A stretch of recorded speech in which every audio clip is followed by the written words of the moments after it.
प्रभावी सांसद के रूप में अटल जी को आप कैसे देखते हैं? मैं 1962 में राज्यसभा में आया था। उसके बाद ही मेरा उनका परिचय हुआ।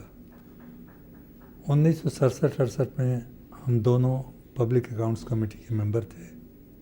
उस समय यह समिति काफ़ी दौरा करती थी देश के विभिन्न हिस्सों में, तो साथ साथ आना जाना हुआ। उस समय अटल जी का बोलबाला था राज्यसभा में। उस समय राज्यसभा का स्वरूप भी दूसरा था। बहुत प्रभावकारी लोग थे। भूपेश गुप्ता जी थे, अटल जी थे, प्रकाश वीर शास्त्री थे, सुरेंद्र बनर्जी जी थे, मैथिली शरण गुप्त थे। इस तरह की हस्तियां उस ज़माने में थी।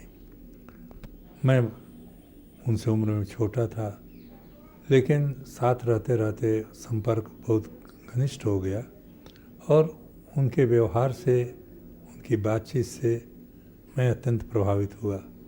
लोग आज भी उसका मजाक बनाते हैं। कुछ और ऐसी भी बातें होती रहती थी। उम्र में 2-4 वर्ष का ही अंतर था, तो मैंने उनको गुरुदेव कहना उस समय शुरू किया और सारे उपहासों के बावजूद मैं आज भी उनको उसी रूप में कहता रहता हूँ। अटल जी में भाषण की जो शक्ति थी वो तो थी ही। वो राजनीतिक परिस्थितियों को परखने में काफ़ी कुशल थे और समय के अनुरूप वो अपनी भाषा और अपने वक्तृत्व का प्रयोग भी करते थे। आज भी अटल जी परिस्थितियों को भली भांति समझते हैं, ऐसा मैं मानता हूँ। और उनके अगर कोई बड़ी चुनौती आ जाए तो उनके समाधान की उनमें शक्ति है, लेकिन मिली जुली सरकार और आज की बदली हुई हालत, दोनों का प्रभाव उनके व्यक्तित्व पर पड़ा ही है। तो जहाँ तक उनकी कुशलता का प्रश्न है, जहाँ तक उनकी शक्ति और क्षमता का प्रश्न है, उसमें कोई संदेह नहीं।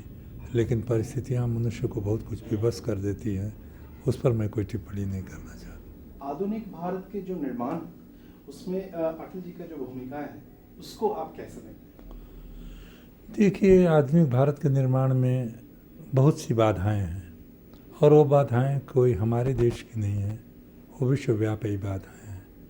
दुनिया के कुछ लोगों ने अपने रास्ते पर सारी दुनिया को चलाने का प्रयास किया और जाने अनजाने हम भी उसमें सहभागी बन गए।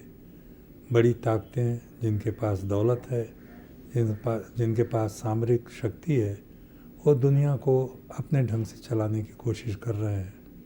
मैं इतना ज़रूर कहूँगा कि जिस तरह से और सारे देश पीछे पीछे चलने के लिए मजबूर हैं, भारत में कोई ऐसी मजबूरी नहीं है और उस मजबूरी का कोई ख़ास प्रदर्शन भी नहीं हुआ है।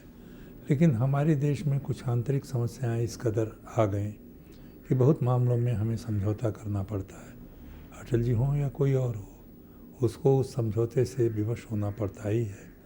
लेकिन फिर भी मैं इतना अवश्य कहूँगा कि उन्होंने समयानुकूल अपने को ढालने की कोशिश की है और उसमें वो कामयाब रहे। एज एन ओरेटर उनको आप कैसे मानते नहीं, वो मैं ऐसा समझता हूँ कि हिंदी भाषा में उनके जैसे बोलने वाले बहुत कम बिरले लोग हैं और इसका असर मेरे ऊपर नहीं, सारे हिंदी जानने वालों के ऊपर, और जो हिंदी नहीं जानते हैं वो भी उनकी भाव भंगिमा, उनकी भाषा की कला से प्रभावित हुए बिना नहीं रह सकते। हैं? जिस समय आप जनता पार्टी हेड कर रहे थे और उस समय अटल जी विदेश मंत्री थे, तो माना जाता है ये जो उस दौरान इंडिया और पाकिस्तान के संबंध बहुत अच्छा रहा, ऐसे इसका क्या विचार है? इसकी वजह ये थी कि हिंदुस्तान में एक नया बदलाव आया था और वो बदलाव लोगों के दिमाग में एक नया असर भी डाला था।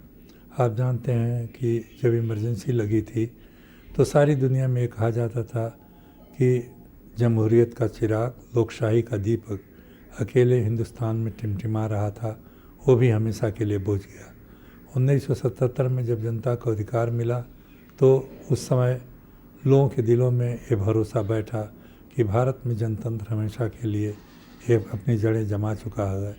और वैसे समय में अटल जी विदेश मंत्री हुए थे, तो फिर जो हमारे पास आसपास के देश थे, जो छोटे देश हैं, जिनके मन में बहुत समय निराधार निर्मूल आशंका बनी रहती थी कि भारत अपने प्रभाव का इस्तेमाल करके छोटे देशों को दबाने की कोशिश करेगा, वो मत शंका उनके मन से बहुत कुछ निकल गई थी। और अटल जी का जो स्वभाव है, जो उनका हंसमुख चेहरा है, उनकी जो वक्तृता है, उनका जो लोगों से मिलने जुलने का ढंग है, उसका भी प्रभाव पड़ा। तो इसलिए मित्रता का व्यापक असर तो हुआ ही। ऐसे आजकल जैसा कि इंटरनेशनल पॉलिटिक्स में काफ़ी इम्पोर्टेंट रोल सब लीडर्स आगे आ रहे हैं, उसमें अटल जी कैसे, जैसे टेररिज्म हो, डेवलपमेंट हो, इसमें कैसे अटल जी? देखिए, मैं आपको बताऊं, अटल जी हों चाहे कोई भी हो, इस समय जिस तरह की अंतर्राष्ट्रीय राजनीति चल रही है, उसमें बहुत कुछ करने को नहीं रह जाता, क्योंकि दुनिया में कुछ ऐसी ताकतें हैं जो अपनी इच्छा के अनुसार जो सही समझती हैं वो करने की कोशिश कर रही हैं। उसमें कोई ज़्यादा दूर तक ना फिसले, यही बड़ी बात होती है। और आपका व्यक्तिगत रिलेशनशिप का बारे में बताइए। हमारा जहाँ तक व्यक्तिगत रिलेशनशिप का सवाल है, जो 1967 में बना, वो आज भी उसी तरह कायम है। कई बार विचारों की विभिन्नता होने के बाद भी व्यक्तिगत रूप से मैं उनको हमेशा अपना बड़ा भाई मानता रहा। उनके लिए मेरे मन में वही आदर है, वही संबंध भी बने हुए हैं, और इतना अवश्य कहूँगा कि उन्होंने भी उस संबंध को उसी प्रकार निभाया।